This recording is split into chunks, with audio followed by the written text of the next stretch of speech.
Skills of trade official YouTube channel पे आने वालों को वेलकम। आज हम वीकली एनालाइज करने जा रहे हैं जो 16 नवंबर से 20 नवंबर तक होगा, जिसमें हम गोल्ड को एनालाइज करेंगे। और चैनल पे नए आने वाले ट्रेडर्स से स्पेशली रिक्वेस्ट है कि अगर चैनल सब्सक्राइब नहीं किया हुआ तो कर लें और लाइक शेयर ज़रूर किया करें।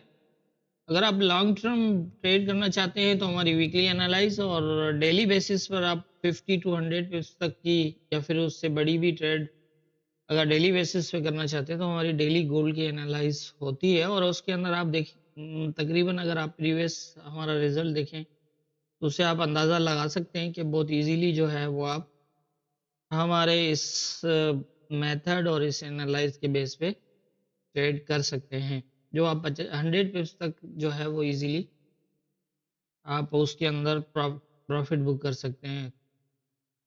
क्योंकि हमारा मेथड जो है वो एक आप यूनिक ही कह सकते हैं, क्योंकि ये मेरा अपना ज़ाती रिसर्च मेथड है और इसके अंदर हम ना इंडिकेटर फॉलो करते हैं और ना ही फंडामेंटल।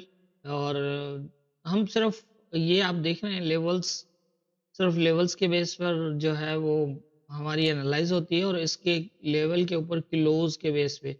जैसा कि आप जानते हैं वीकली एनालाइज हमारी डे क्लोज के बेस पे और डेली की जो एनालाइज है उसके अंदर H4 और M15 के सेटअप और उसी बेस पे जो है वो हम मार्केट को मॉनिटर करते हैं लेवल्स के ऊपर। और लाइक शेयर ज़रूर किया करें। बात कर लेते हैं हमारी पिछली एनालाइज के हवाले से। पिछले वीक जब हमने एनालाइज किया था गोल्ड को तो 26-20 के आसपास था और यहाँ पर दो पोजीशंस थी कि अगर ये ज़्यादा चांस यही लग रहा था कि इस एरिया से ये रिजेक्ट होगा और फिर 2600 को टैच करके और बुलिश होगा। और सेकंड ये था कि अगर यहाँ से ब्रेक कर देता है ऊपर की तरफ तो भी पॉसिबल होगा कि ये नीचे आए और फिर यहाँ से जो है वो एक नई सपोर्ट बना के ऊपर की तरफ मूव कर सकता है। लेकिन इसने यहाँ पर जो है वो सीधा सीधा ही एक शूट मारा। पहला रेजिस्टेंस ब्रेक पहले दिन ही कर दिया था और उसके अंदर क्लोज जोन के अंदर लगाया। सेकंड जो मूव थी वो सेकंड रेजिस्टेंस तक ले गया। ये ऊपर का एरिया मैंने 25 तक का दिया था कि 25 से ज़्यादा चांसेस नहीं है जाने के। यहाँ से फिर हो सकता है ये रिजेक्ट हो और दोबारा फिर जो है वो नीचे की तरफ मूव करे। अगर नीचे आप बाय में रहते हैं तो आप 25 तक जो है वो वैसे तो 14 तक, क्योंकि बॉटम हमारा जोन ये जो जोन था इसके बॉटम तक देखना है।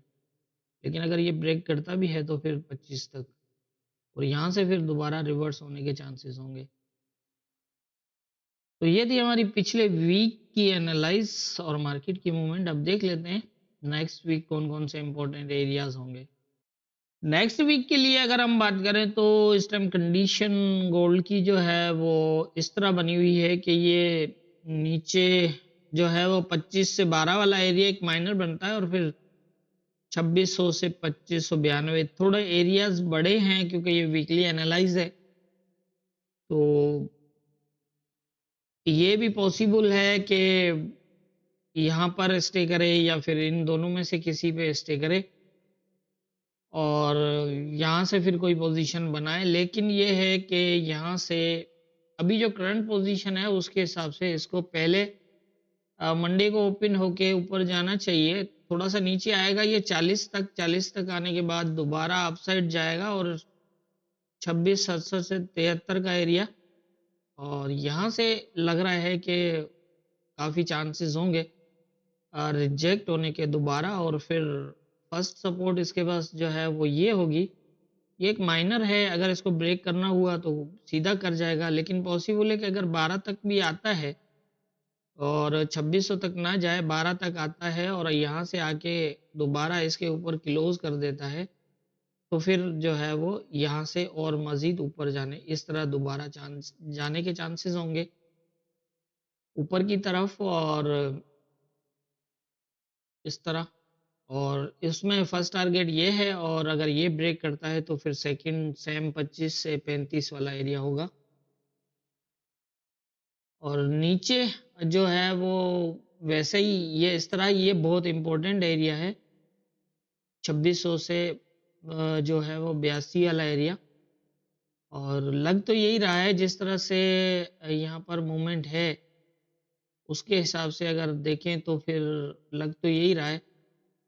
तो ये यहाँ से दोबारा बुलिश हो सकता है इस तरह, यही ज़्यादा चांसेस है, क्योंकि यहाँ पर आके इसकी जो है वो मूव तकरीबन कंप्लीट हो रही है। 2600 तक हो फिर, या 25 से 12 वाला जो एरिया है इसके अंदर कहीं से, मतलब अंदर कहीं से मतलब 15 तक आए, 20 तक आए, या फिर इसको 25 को ही टच करे और यहाँ से सपोर्ट बनाए, इस तरह से ऊपर की पोजीशन जो है वो होगी। इस एरिया ये काफ़ी इम्पोर्टेंट है, यहाँ से मजीद ब्रेक करके नीचे जा तो सकता है, लेकिन ये प्रीवियस टाइम में आप देखें यहाँ से अच्छा खासा ब्रेकआउट देने के बाद ये इसके ऊपर स्टे ही दिखा रहा है, और स्टे दिखाने का और फिर ये है कि आप देखें इसको भी हायर हाई भी किया हुआ है इसने, तो यहाँ पर लग तो यही रहा है इस तरह की पोजीशन जो है वो बनती हुई नज़र आ रही है। अब देखना ये है कि ये 2600 को एज ए सपोर्ट लेता है या फिर 25 वाले एरिया को, इन दोनों में से किसी एरिया से जो है वो इसको दोबारा सपोर्ट बनने के चांसेस होंगे। मंडे वाले दिन जो मैंने बताया इस तरह से 40 तक आएगा, आने के बाद इसको ऊपर ऊपर जाएगा 70 से 73 तक, और यहाँ से फिर जो है वो रिजेक्ट होने के चांसेस होंगे और एक और नीचे मूव लगेगी वो 25 से 12 वाली। तो यही लग रहा है, बाकी है कि ये जिस चीज़ के चांसेस कम हैं वो मैं बता रहा हूँ, अगर ये ब्रेक कर देता है इसको तो फिर हो सकता है कि ये इस तरह मूव बनाए, ये इसके चांसेस कम है, लेकिन जाहिर है हमें ऑप्शन जहन में रखना है कि ये भी हो सकता है। अब फिलहाल जहाँ मार्केट खड़ी है यहाँ कोई प्रॉपर सपोर्ट नहीं है इसके पास, इसलिए ये अगर ऊपर सीधा भी निकल के गया तो भी दोबारा नीचे आने के चांसेस होंगे। इसको बुलिश होने के लिए अब सपोर्ट की नीड है, और सपोर्ट पहली जो है वो 26-25 से पहले डे के अंदर नहीं है, तो ये भी एक माइनर एरिया बनता है, लेकिन 2600 से लेकर और 82 का ये बहुत इम्पोर्टेंट है। पिछले वीक भी मैंने आपको बताया था कि 2600 वाला जो एरिया है ये अगर टच करके मार्केट यहाँ से बुलिश होती है तो फिर ये मजीद काफ़ी अच्छा खासा ऊपर जा सकता है, लेकिन ये पिछले टाइम में इस एरिया को भी मतलब बॉटम तक ब्रेक करने के बाद गया हुआ था, तो इसलिए ये यहाँ तक जाके दोबारा रिवर्स हो गया। तो मेरी समझ के मुताबिक मुझे नेक्स्ट वीक के अंदर गोल्ड में ये ही नज़र आ रहा है, बाकी होना क्या है ये तो ऊपर वाला बेहतर जानता है, दुआ में याद रखिएगा।